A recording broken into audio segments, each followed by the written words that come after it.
I think that's really it. Excuse me for just one second here.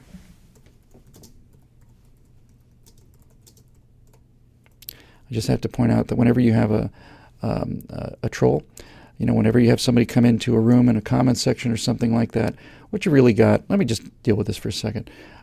What you really got, we got a guy here in the comment sections, we have the comment stream that runs constantly live here. And we've got one guy now who's basically saying, he's here doing what he's doing. So let me just tell you a little bit about trolls in general.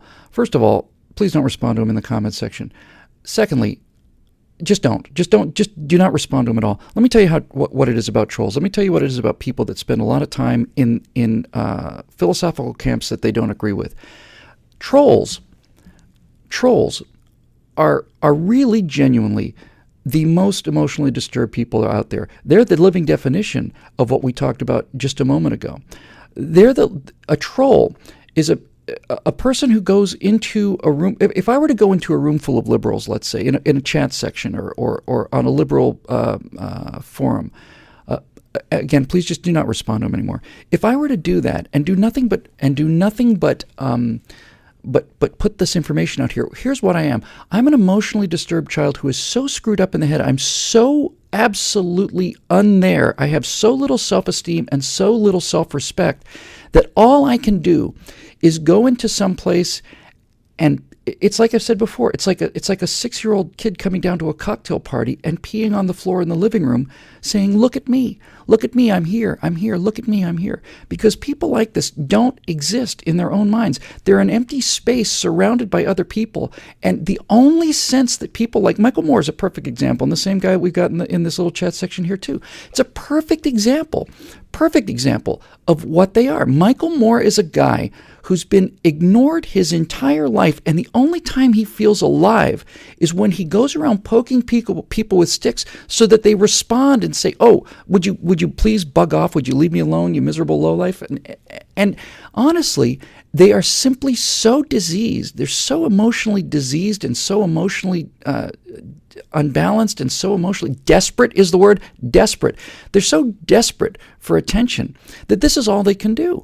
This is all they can do. They can go into a cocktail party and pee on the floor and have everybody look at them. And even though they think it's negative attention, but at least it's some kind of attention, right? It's some kind of attention. It's some sense of being there. I mean, it's really hilarious.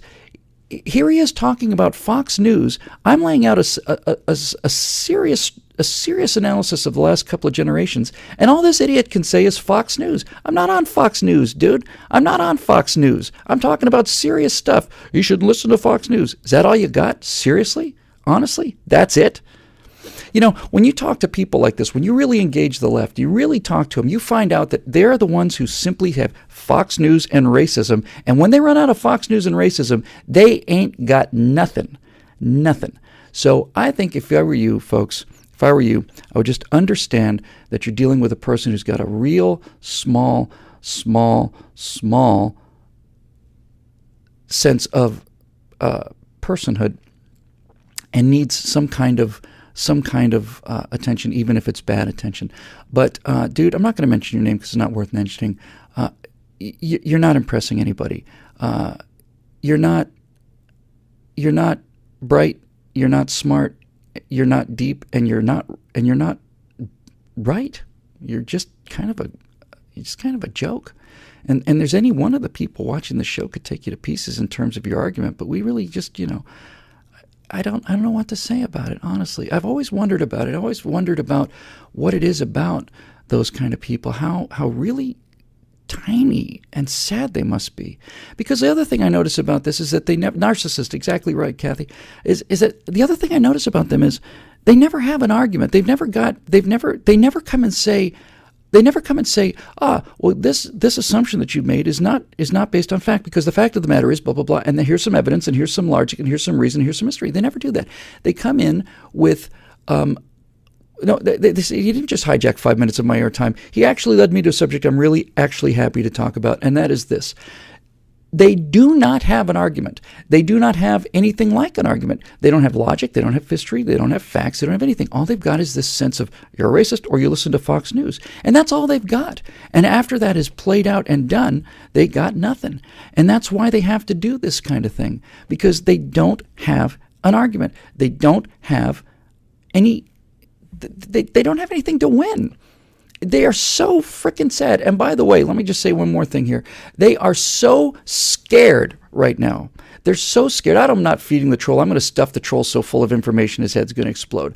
They're so terrified right now because every single thing they have had everything their way for 5 years now, and the world is coming down. They had foreign policy, and America's never been laughed at or disrespected more than it is after 5 years of the king of the world, Obama. He's managed to wreck the economy. They're the ones who aren't employed. They're the ones who are still living in their parents' basement. So they have had everything, and everything is coming down around them, around their ears. And turns out that President Peace Prize is trying to start. He started a war in Libya, wanted to start one in Syria, killing people with drones every day. And his economic policies are catastrophe. And he lies through his teeth, and everybody knows it. And everybody else is aware of the fact that this entire philosophy of these losers are just absolutely done. They're done. I don't know what I don't know what to say about them other than I think they're terrified, and they don't know how to argue about anything, and they don't know how to deal with anything. They just come in and make assertions, and they do. And if a kid does come down the stairs and pee on the carpet in the middle of a cocktail party, it does get attention. It gets attention long enough for the embarrassed parents to say, "I'm so terribly sorry. I'm so terribly sorry." And I'm sure his parents feel the same way. I'm sure I suspect that what's going on here is this is reaction to either what kind of reception he gets at Thanksgiving or the fact that he doesn't get invited to Thanksgiving. I think what we're really seeing on this part is here's somebody who's really just absolutely not there and has to do something pretty desperate to be there. So I've moved the comment section off to the side where I can't see it. It's literally off my monitor. So I just had to get that out there because I've always been amazed and really, once you get past the annoyance of it, because it is annoying. It's annoying in the same way it's annoying in the same way that people who come up and knock on your door are annoying when they're trying to sell you garbage. But once you get past the annoyance of it, it really does become just actually genuinely, in the original meaning of the word pathos, it's actually something genuinely pathetic, something you have to feel sorry for, I think. To be that, what's the word I'm looking for? Unmoored. To be that unmoored from any sense of self-worth or self-esteem. I mean, I make my living making these arguments. I could spend hours a day in Huffington Post chat rooms or other places like this. And I, unlike this cat, I don't say, "Hey man, you shouldn't listen to MSNBC." Somebody starts telling a story about race relations in this country, I'll start talking about the great debate between W.E.B. Du Bois and Booker T. Washington. I have some information, I have some data. Point I'm making is I could do this all day and do it much better. I have no desire to do it at all. None. Why? Why would I waste my time like that? It's because I have bigger things to do, and I've got an audience. So anyway, I think this is what Here's the final thing I'll say about trolls. Trolls are exactly like hecklers. They're like hecklers in a comedy store. And hecklers in a comedy store, when somebody heckles a comedian, what they're really doing is they're basically admitting, and I've seen this several times, no question about it. When somebody heckles a comedian, what they're really doing is they're saying, "I wish I was a comedian. And I'm going to match wits with this comedian, and I'm going to try and embarrass this guy, and I'm going to try and make him look bad. I'm going to try and be smarter and funnier than the comedian. I've got a funny line that I've been sitting on for the last 7-8 minutes or something, and I'm going to launch it, and I'm going to heckle the comedian." And what they're really saying is, I'm a comedian too. I'm a better comedian. I wish I was a comedian. I wish I was up there with a microphone doing what you're doing. That's the only reason you would get that upset at a bad comedian, right? So some comedians are terrible. But why would you heckle a guy who's doing a bad job up there if you didn't think that that was what you could or should be doing in the first place? And I really suspect that's been the case with all these trolls. Certainly when I was doing the essays back at Eject, I would write an essay on whatever. I'd write something on honor or freedom or courage or something. And people would comment about what's in the essay. And you'd have an intense discussion about what's in the essay, about the actual substance of it. And then one or two people would come in and they'd start launching these personal attacks. And what happened every single time was that everything that happened downstream of that became a personal set of arguments between the one troll and the 15 or 20 people that are attacking the troll, because that's what the troll does. The troll goes in there to get the attention. He doesn't talk about what's in the essay. He doesn't talk about what's right or wrong about the essay. He starts launching these personal attacks because he's trying to get an emotional response. Sometimes they think they're doing it intellectually. Sometimes they think, I'm just going to go stir up the nest. But really, that's not what drives it, because sane people don't do these things. Sane people don't waste their time like this. So what's really going on here is it's an unmet emotional need, and it's a genuine sense of lack of self and lack of self-worth that is like any other temper tantrum.